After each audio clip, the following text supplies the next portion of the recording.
You know, it was fine until it caught a disease we call cliché.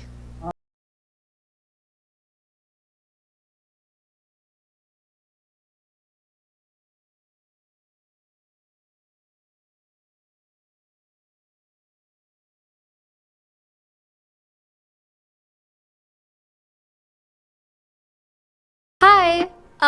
That was a weird hi, but anyways, I'm going to try not to stretch this out because the last ginger rated was long enough as it is. I mean, look at that runtime. But as of writing this, I'm currently panicking about how much shit I have to do before November 14th, like ginger rated, that Halloween mini movie, pre-recording and editing videos for my break, which I estimate to do like about 6 videos, which how does one edit 6 videos in the span of 2 weeks? That's beyond me. Anyways, coupled with exam week soon, so at this point, I'm really going to be bald by 30 because of stress. Anyways, enough about me. Today, we're covering something very highly requested, Celebrity High. Right now, it has 4 episodes, which is a prime time to do a ginger rated on it, but I'm hesitant to do this because if you go on NotZoey's community tab and then that one vent video, it's clear that she shouldn't really be given more things to stress about right now. So if I go much nicer, it's because I don't want to shit on her much more.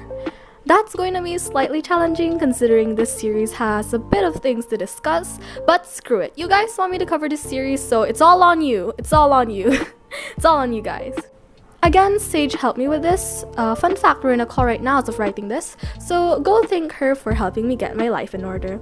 Now, here's info on NotZoey, and I've done this in my spirit animals video already, so don't question why it might sound the same.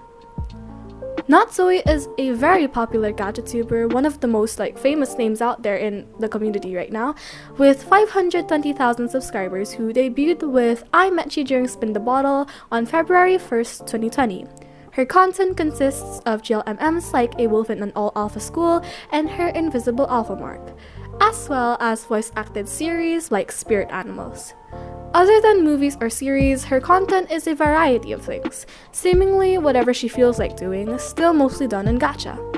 A couple months back, she started another voice-acted series called Celebrity High, our topic for today, where a girl named Elsie, who after accidentally performing at Tristan concert, gets scouted to attend Celebrity High, a high school that trains future celebrities. Now that we're done with all that, let's get on with the video.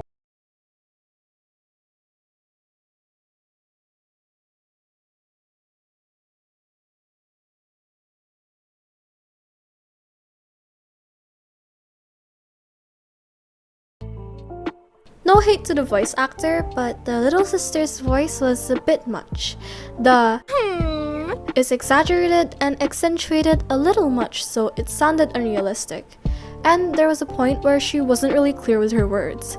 I know the point was it's supposed to be whiny, sad, and disappointed, but it was way too fake and drawn out at times. The VA probably has better performances, but this one just irked me. Yes! Leah seems to want to go. I know you aren't a fan of him, but we could have fun together as friends as well. Yeah, you could. If you actually acknowledged her existence when you guys were there. They wanted her to go so badly, but when they got to the concert, it was like every man for themselves and left her by herself. I mean, come on. This is a nitpick, but why would a backstage area be locked during an active concert? During an event, the backstage area is pretty busy, so locking the door to and from the backstage area would just be a waste of time for any maintenance or performers. I guess the thought process was you couldn't just make Elsie walk in without trouble, and this scene was added so it wouldn't look like the place didn't have security and anyone could waltz in. But still, backstage areas during an active event aren't usually locked, so yeah. The first time I heard this dude's voice, I was kinda surprised. I didn't expect a very smooth and soft voice from this guy. It's really awesome to see, hear this soothing guy's voice that isn't and doesn't feel the need to be overly masculine and deep. I think it's a definite step up from the literal Mariana Trenches in Spirit Animals. The SA boys' voice acting is nice, but their voices were too low to my liking. Literally simping over Tristan's voice wasn't what I thought I would be doing when I clicked on the video, but I'm not complaining. I'm just gonna pop in here and say Elsie's voice actor did a pretty good job with that anger rant, especially towards the end of it. The situation isn't the most logical, but she did really well with her expression. Fine, but how? Just follow my lead. Okay, but what lead are you talking about? You both sang different songs and performed individually, so she can't follow your lead if there's no lead to begin with. It also prompts the question on why either of you needed to be on stage when the other was performing. The answer is because we need to see their reactions to each other, but they're just standing there with little to no purpose.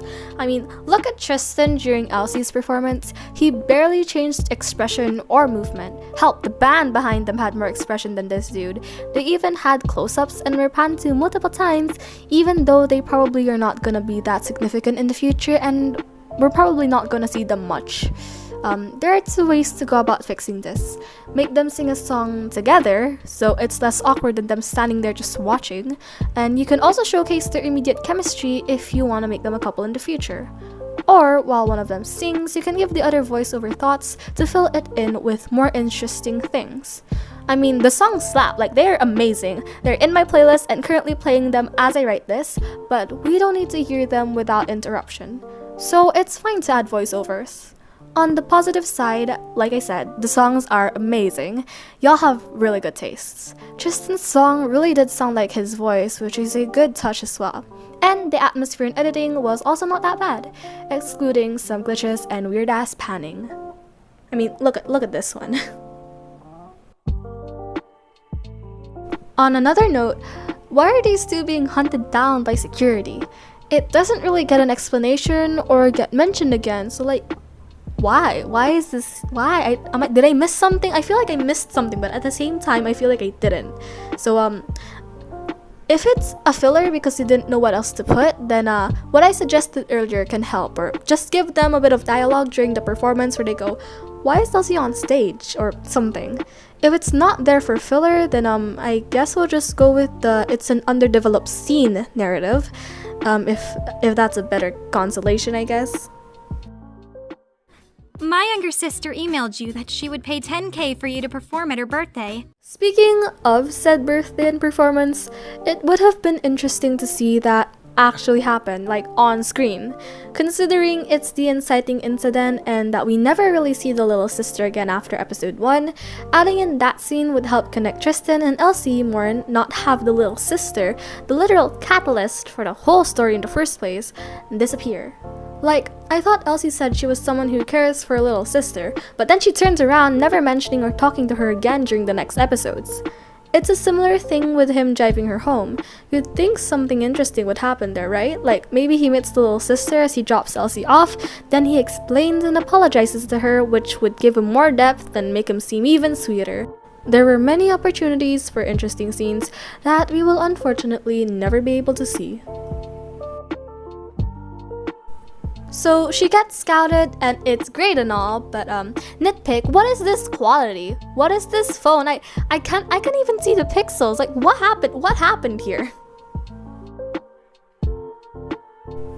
The outro music plays, abruptly cutting off the previous background music, and because I already wrote an essay about the performance scene, I'll just talk about it here since it's applicable anyways. The background music or sound effects sometimes plays or cuts off abruptly without it fading in or out first. Like this applause, I mean...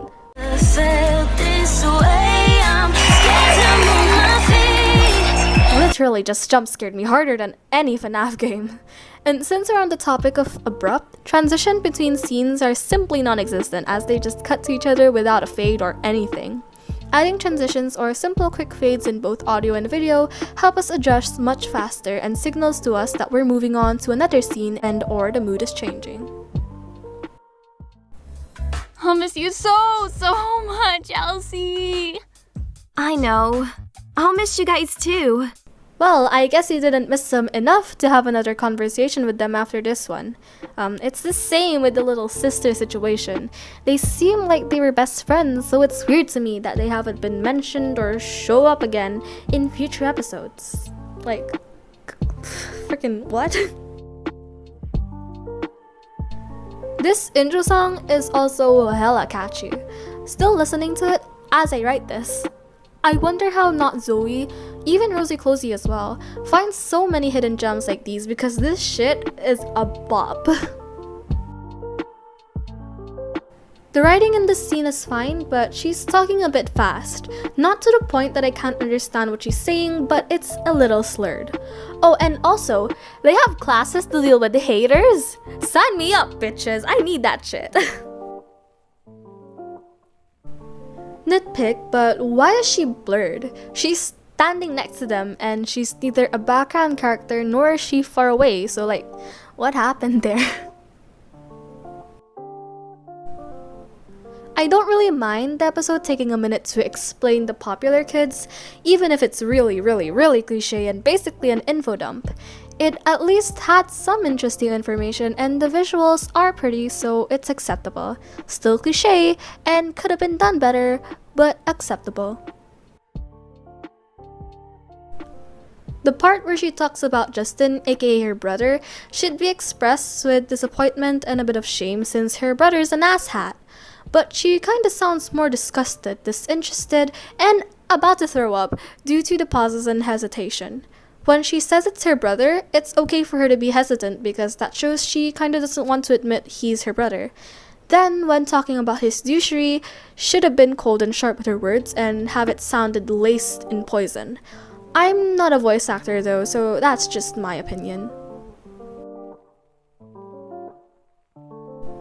The writing here is fine, although we do have another case of the roommate bestie trope. Why are the top of their heads cut off? There should be space to fit their whole heads in. But, okay. And also, the back view of those characters, just ain't it, chief. But other than that, and that questionably fake laughing, it's good. Well, hopefully. I have to go. Have a good day, Elsie. You too. Cute scene, but it's weird how his voice suddenly reduced to a whisper out of nowhere. It could work, but I think the execution was lacking.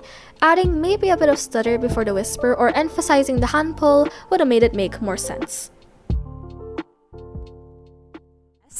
Why? She goes to my school now. She's a threat to our success in the entertainment industry. Her popularity is rising, and soon she'll take over your career. Okay, hon, that's not how it works. I mean, yeah, you might become slightly less popular than her, but it's not like Ariana Grande would hire a hitman to take down Billie Eilish just because she snatched like all of the Grammys now, would she? There's enough space for more than one famous singer in the world, and people can have more than one fave, so calm your tits, Jesus Christ. Nitpick, but in this scene, the windows on the left shows like a garden or some bushes where her classroom should be, and then when she enters, the window on the right shows the outside instead of the school halls where she clearly came from. Like, I think the school is confused or a transformer, but like, for buildings. I don't really have anything to say except... Elsie! Yay! You're in the same class as me! That shit's adorable as fuck. Oh my gosh, wow. Again, the song is really good. Emotional and kind of graceful, which fits the mood, I guess. It's good that NotZoey gave Caroline a backstory that explains her behavior, though at the same time it's not really a new and innovative backstory, but hey, better than having nothing. Even so, I still won't really care for or be intrigued about Caroline just because of her past. Having a sad backstory doesn't automatically make you a good character. Good as in very deep and well written, not good as in moral. And Caroline's actions are not excused or acceptable because of her backstory. I want to see true conflicting emotions in the present as she's interacting with Elsie. And I said conflicting, not contradicting, like that phone call scene where you think she doesn't want to, but she goes, "It's been a while since we've had a target," all smug as if she wants to. Like, I'm Confucius. Right now, it seems like the only reason she was hesitant in the beginning was because of Tristan and being afraid to hurt him, not because she doesn't want to bully Elsie. If she doesn't want to out of the goodness of her heart, then that should be portrayed more effectively with more scenes showing her conflict with her actions. If she feels she doesn't want to solely because of Tristan, then I'm fine with that because sometimes people want to be and are okay with being assholes when they have trauma. And I guess that route will have less contradictions following the story so far. Though if her motivation is only Tristan and not being a good person, she won't be able to get a redemption arc that makes sense. I hope what I just said made sense, but yeah. Take your pick on which scenario sounds better, I guess. Personally, I would prefer if she started to doubt herself and such so she can have some internal conflict because that's always really good and a redemption arc. But the writing of the redemption arc might be poor, so I think we might be better off. That perspective though, what in the world? First of all, tripping someone hasn't been funny since like 10 years ago. Like, why are you laughing? Oh, and I know tripping in front of a lot of people would be embarrassing, but literally no one batted an eye. The background characters didn't react like at all. It would enhance the mood if everyone went silent and kinda stared. Not laugh and whisper because that's too cliche, but have at least a few people look like, come on. Oh, and that line about scouted students being bad, I would argue scouted students are better because they got recognized solely off their talents and not because of mommy and daddy's money or fame. That's basically discriminating against someone because they're not rich. Like, that's not how it works, but sure, keep that hierarchy mentality, you entitled brat. I don't know what you mean. Was it about today at lunch where I criticized her clumsiness? Oh, if that's your definition of criticizing, then what am I? I like the fact that there's subtext and they're lying to each other. Seems like these two have shitty home lives and kinda implies these rich brats are mean because of their parents. The implications are easy to spot, but nonetheless, it's a nice touch. Their conversation was intriguing at first, not gonna lie. Them going, when you target someone, you don't let go of them, and like, you don't respect women, those lines were pretty interesting. But then it got so over dramatic with the face shadows and the evil smile and just the over evilness of it all. You hear their plan and it's just the most cliche shit ever. God, wasted opportunities. It feels like such a forced conversation, and it kinda is since the purpose is really just to get Elsie to look for her phone. I sent you a hilarious video this morning. Go watch it. Okay. But yeah, weird choice of conversation and the laugh was a bit awkward, but sure, it's pretty minor, I guess. This is one of the only times they even utter a word to each other, and if the purpose is to give them a scene where it explains her eventually liking him, this isn't that effective. There wasn't any conversation almost at all. His flirts were just cringy, and it just makes Elsie look naive or desperate. I also feel like Marianne should have said something, like a warning or her thoughts about it since it's her brother. For the most part, the scenes in this series don't have too much of a problem communicating what the characters are feeling, but for this particular scene, the characters' emotions didn't really make much sense and the emotions that were communicated lacked reason. Let me guide you through this. He smells so good. Okay then, moving on I guess?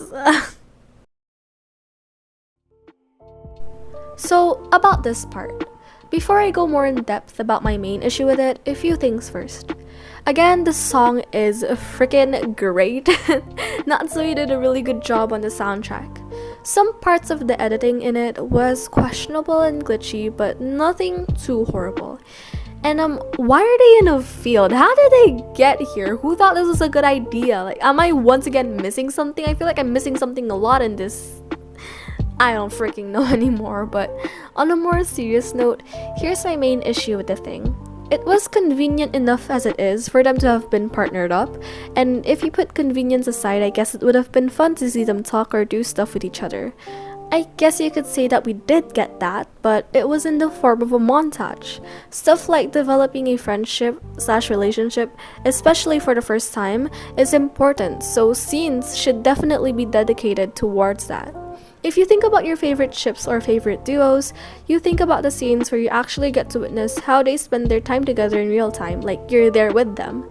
Just inserting montages where the only indication they bonded was text saying, "I feel like I got to know you more," and like laughing and stuff is making it so that we don't really feel their connection.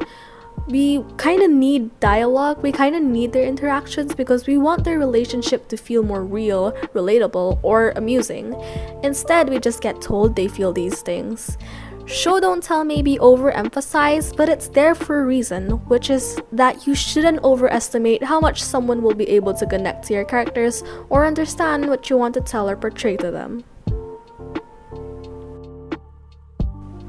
The teacher should give them actual feedback and criticism, you know, like an actual teacher. I mean, this is a school, they need to learn shit. Usually he just compliments them and like Loki just bullshitting his way through it like, yes, the rhythm and beat is nice and the chemistry is good. Like, you ain't fooling nobody, my dude. That's just a nitpick though, because I know we're not here to legitly and thoroughly learn about producing songs, so it's fine it's not in-depth or too accurate. But it's funny to think he doesn't know what he's talking about.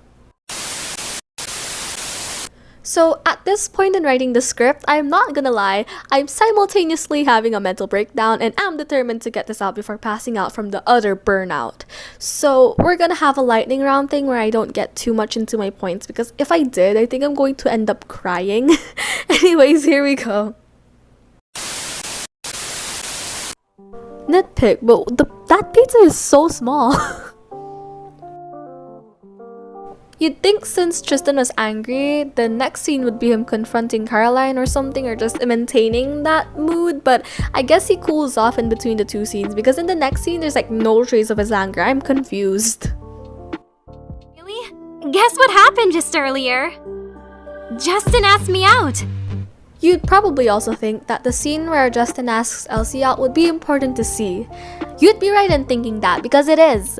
They already have so little impactful interaction and you still opt to not show us that scene. What? Hey, I know it's weird because we just got close today, but I feel something with him. Why? He literally went, "What if I fell for you?" As if it wasn't obvious already. But then she pulls on Adrian, calling him a friend, and goes, "That wouldn't happen, silly. You already have Caroline." Like, holy shit, Elsie is so oblivious. She's one of those protagonists, huh? She seems so happy. Would it be the best to tell her about what he's really doing now? Yes, tell her. Have you not watched any movie ever and see now keeping secrets like that go downhill? Like, are you kidding? I really hope this doesn't turn into him deciding to have both at the same time or cheat on Caroline. That would just be awful, honestly. But you know what? Since Homeboy is so conflicted right now, let's look at his options. We haven't really seen him and Caroline having like a cute couple moment. In his singing montage, they do have some fun moments, but again, it needs to happen in the present for it to be valid and real to us, to the viewers. They mostly have disagreements and a kinda toxic relationship, and it seems he's kinda lost feelings for her considering they don't interact in a realistic couple-like manner. Then there's him and Elsie. They've only known each other for what, like a week or something? I mean, you can develop attraction to someone in that span of time, but it's way too soon to be calling any shots. They haven't really had any interesting conversations. I'm pretty sure they don't really know that much about each other, and while they do interact, it personally isn't enough. If you think about it, he's a pretty guy, he's a pretty boy. He can ditch both. I mean, there are plenty of better fish in the sea. You know what? Screw it. My headcanon is he's gonna yeet both of them off a cliff, and he's gonna become a strong, independent man, which ends the series. So I guess before my script goes off the rails even more, we're gonna move on to afterthoughts. Goodbye.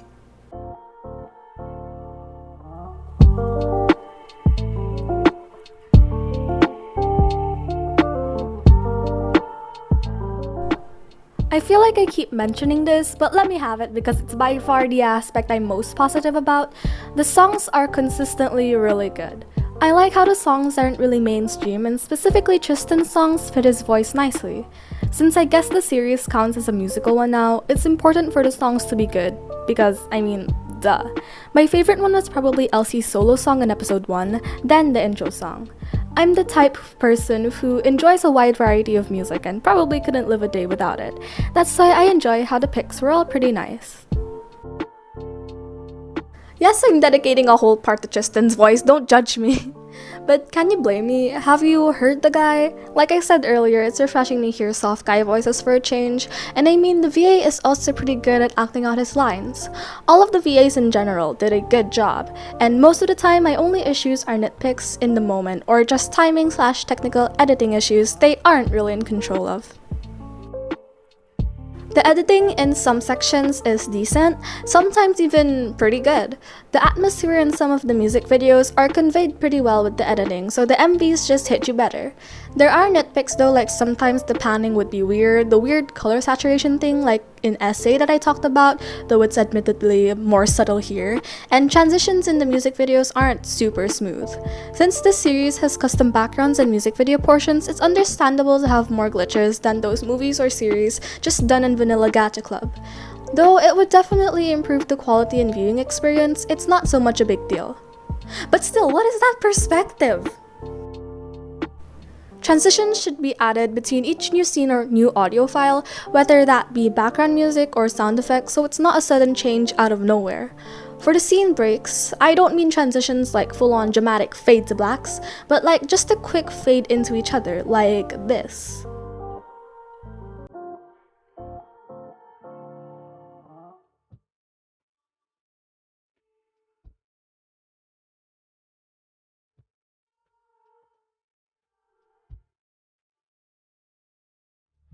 And for audio, sound effects randomly starting or songs cutting off to be replaced by a new one is making it seem amateurish and may startle or irk some people.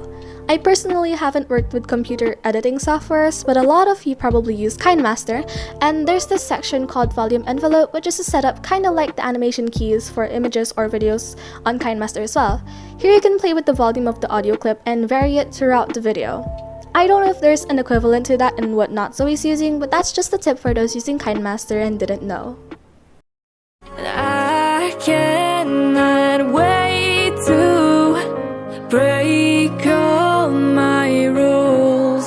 Oh, I cannot wait to break all my rules. Oh. Elsie leaves her friends and sister and literally her life behind and never talks to them again. Most of the times when this is an issue in series or movies, it would have been better to just not include the family scenes if they aren't going to show up or come up ever again and they didn't really have a purpose. But for this series, the friends could have been left out, but the little sister literally was the reason she did all that shit in the first place in episode 1. And I mean, I know it's hard to incorporate too many characters or scenes that you haven't planned much things for, but come on, you had a perfectly good chance to have the birthday party episode happen. There, the sister can be served justice, you'll have another reason to include the friends, or you can make them talk about Elsie's new environment or something interesting, and better/more Tristan and Elsie development, moments, and conversations. I think that episode can still happen, but talk about wasted opportunities. I've already covered Caroline's character and conflict in more detail a while ago, so here's for her, or specifically her mom's, motivations and reasonings. I think the mom's motivations were somewhat cliché and pretty unreasonable, all about wanting to be the most famous singer and being hella paranoid about someone possibly overthrowing them. Like I said earlier, people can definitely like more than one singer, and I doubt that those kids in Celebrity High are the most famous celebrities in the whole world. It's simply unrealistic, and it would have been better to have more understandable and original causes for their motivations. I've also seen a lot of people commenting about how they want to know more about Caroline since her backstory was revealed. I want to point out how even though she has a backstory, that doesn't automatically mean that she's a well-developed and interesting character. Honestly, some tragic backstories are overrated, and the abusive/neglectful parent reasoning is overused as well. Backstories are being treated like they're sufficient and enough development for a character, but remember, past, present, and future actions are equally important, and what we see happening real-time on screen is what usually sticks with us. In this series, there's a lack of an overarching goal for our main character. There are many or small or episodic goals, but it helps the direction of the series when there's an "I really want this" kind of goal. A cool concept alone can't carry the plot. That's why character goals are important. Most school series are guilty of not having a goal, and when I say goal, I mean specifically what the character wants. Surviving high school is more a basic need / just a thing that happens.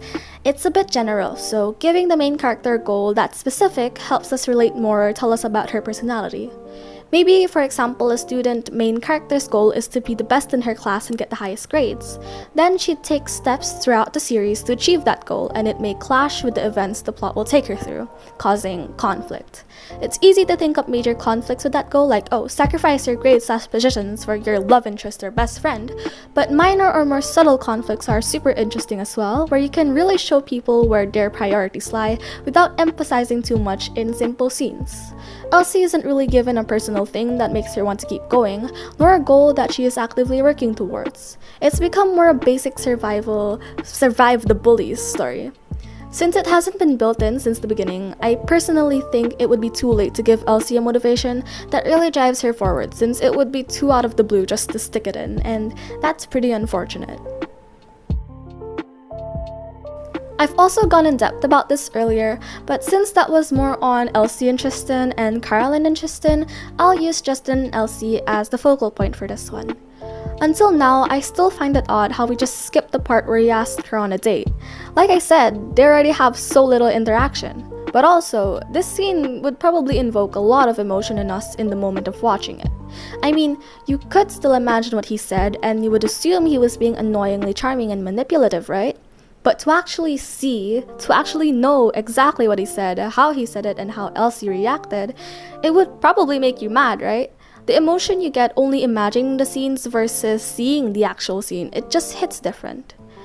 You know this is gonna get a bit dark, but you know the Titanic sank, and you sure could imagine how scary those last moments were.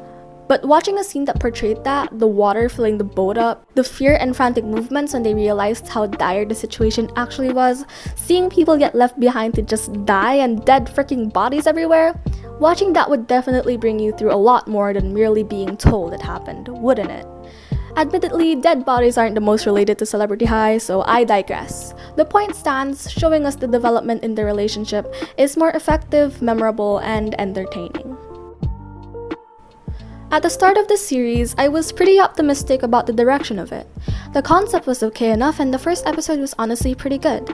Then everything good was outweighed by the other bullshit that happened at the end of episode 3.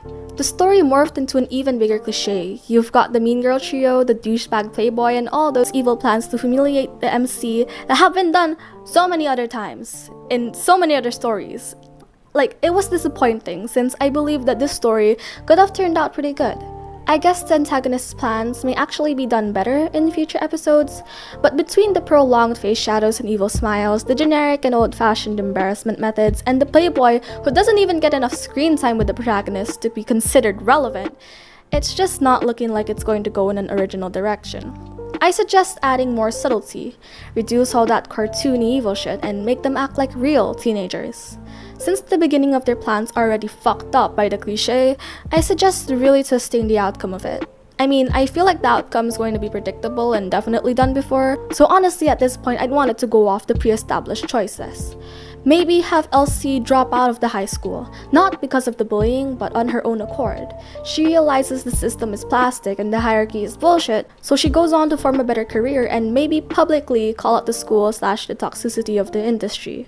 Or maybe something a bit smaller scale, but real talk, it's like late and I have to go to class like real soon. I'm getting sleepy and I don't want to think about a deeper scenario. But yeah, it's the whole concept of subverting expectations. Don't be afraid to change it up. Going cliche may be comfortable and people may say they don't care if it is cliche, but if you want a memorable, thought-provoking, or innovative story, you should consider taking chances. In the end, experimenting is only going to be beneficial.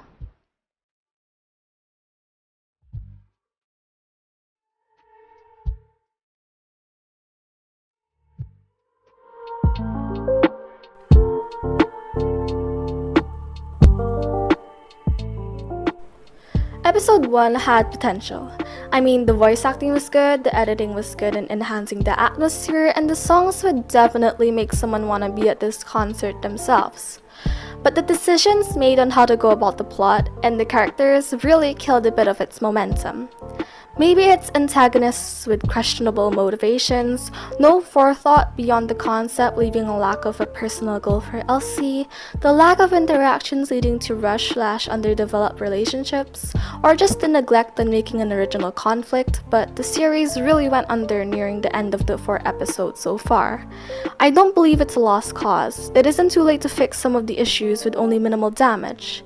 Like I said, it can subvert expectations and I'm really hoping it's going to go that way. But the developmental writing needs to be improved before any of that can happen.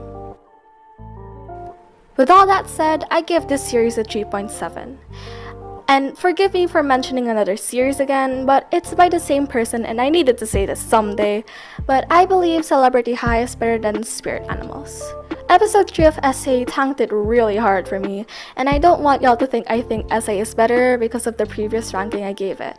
Just putting that out there. Celebrity High has its flaws, but there's always a possibility for improvement. I am genuinely going to stick around, mainly for the songs and Tristan's voice, but also because at its core, stories are there to entertain and sometimes I have fun reacting. NotZoey, I really hope you don't take these things to heart and think I hate you. If I did, I wouldn't offer advice and just nitpick every single thing. Good luck and stay positive with your series, and not just your series, but as well as your technical problems and real-world issues. Hopefully by the end of the series, I'll be raising that rating. I feel like I've said this so much in my outros, but oh my god, the script is finally complete! Low-key felt useless being a couple days late to the date I was aiming for to finish writing, since I struggled making substantial progress on it for a while, but it was worth it in the end because I'm pretty proud of some of my points and the afterthoughts. I'm glad I'll be able to get back into the motivated mood soon. Well, at least I hope I'm gonna get back into the motivated mood soon. Lots of fun projects and videos are coming up. Hopefully, I can still make them and still have time for my break, but we'll see. I'm also assuming I'll be uploading this around the deadline date for the contest. So thank you to all those who have submitted. We really appreciate it all. You guys are hella talented. Here's my social media if you want to contact me, but you should really join my Discord server because a lot of shenanigans occur there. And I'm pretty active there as well, so, you know. I would normally say tell me what you want me to cover next, but that will be decided on by the contest winners. Anyways, what even is this video? Who cares about my opinion?